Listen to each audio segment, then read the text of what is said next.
Our industry players have raised concerns over Arcelormittal South Africa's plans to close down the long steel operations at its Newcastle Works, Vereeniging Works and the rail and structural subsidiary AMRAS. The decision is going to directly impact at least 3,500 jobs at the steel producer, the local economy and the communities involved.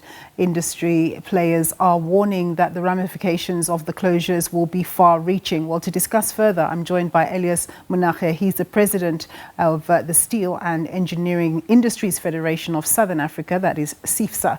Thank you very much, sir, for joining us. So quite apart from the 3,500 jobs that are set to be lost at ArcelorMittal, SEIFSA is warning that many more indirect jobs will likely be affected. Tell us about how the value chain is likely to be impacted. Good afternoon to the viewers. Indeed, the closure of Metal, it will impact adversely to various operations in the country and various sectors. For example, it will have major implications to the automotive industry, downstream in various forms and shape, companies that they do the rail infrastructure, companies that they do the electrical equipment and various other sectors. And in the main, we're then talking about more than 200,000 people that will be affected by the closure because of the interrelations between Metal and the entire downstream, the entire supply chain. Yeah. So that would be the implications of this thing, let alone the town of Newcastle will become a ghost town because of the closure, because that town in the main is premised at the back of Metal, or everything in that in Newcastle is premised at the back of that operation. Yeah, it's a very scary picture that you paint there. I mean, one of the things that you've charged is that AMSA's demise, is a demonstration that the Steel Master Plan, that's an initiative to help reindustrialize the economy, has failed dismally. Just elaborate on that thought there.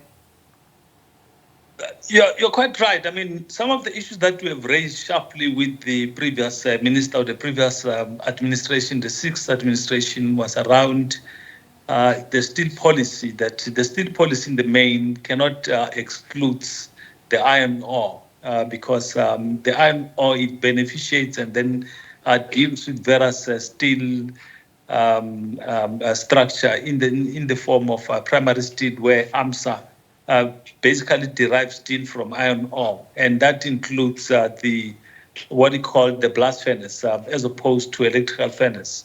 Now, part of the failure of the Steel Master Plan was that you cannot then have a plan for the industry that excludes the iron ore. That's the first thing. Secondly, you cannot then have an industrial policy that is not aligned and does not deal with the complementarity and collaboration with other sectors. For example, you cannot then have mineral resources that in the main, they're then excluded when you deal with the industrial policy for the steel industry.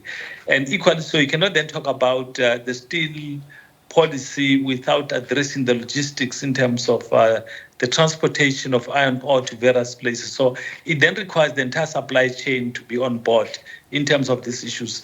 The third component why it was a failure, because it failed then to deal with the demand side, because for the past period, there is a lack of demand for the steel industry, and therefore, in the absence of any demand for local industry, you are then faced with a closure. The fourth component why the Steel Master Plan failed dismally is because there was no, what I call it, alignment, complementarity with various government departments. You cannot then have Transport Department, Transnet procuring the low-cost and the wagons from China. When you talk about the 1064, that will then have major implications for the local industry in terms of the rail infrastructure, the maintenance, and the components manufacturing.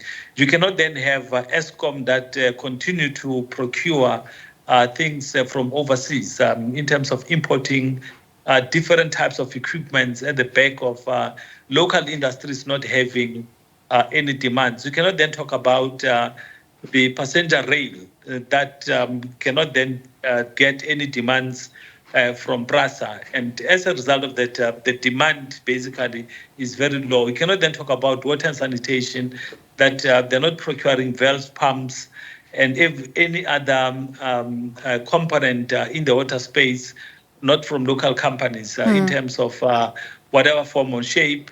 And immediately when you do that thing, you are basically deindustrializing the country. So that is the implications for the failure of the Steel Master Plan. Yeah. Now, the second administration, we made a clarion call to the current Minister of Trade and Industry and Competition, Minister Pakstow, to relook at the Steel Master Plan or the steel policy to be properly configured so that it deals with industrialization in the main, because in the absence of addressing industrialization, localization, and designation, we are not then going to create any jobs locally. We are not going to continue in industrializing and dealing with investments in different forms and shapes. Yeah, Mr. Monage, let me come in there.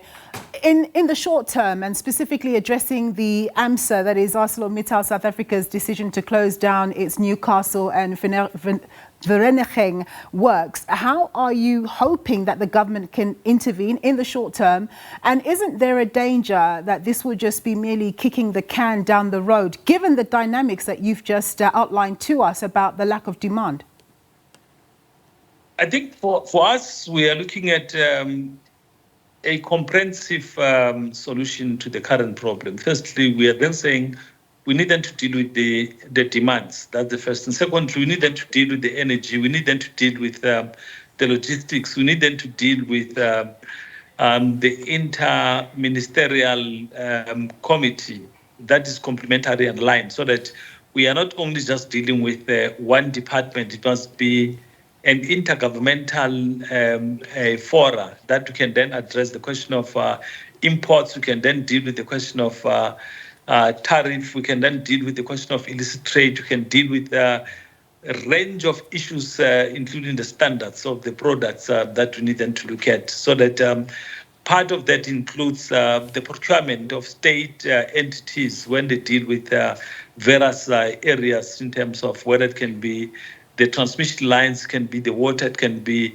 any other government departments. The procurement need them to be geared towards localization and designated products, so that we then deal with the demands and deal with an everlasting solution to the current primary steel producer. So that's the reason why we're then saying we are hopeful that if we're then to have that complementarity and comprehensive, we can then resolve the issues at hand. All right. Thank you very much, Mr. Elias Monage. He's the president of SEIFSA there.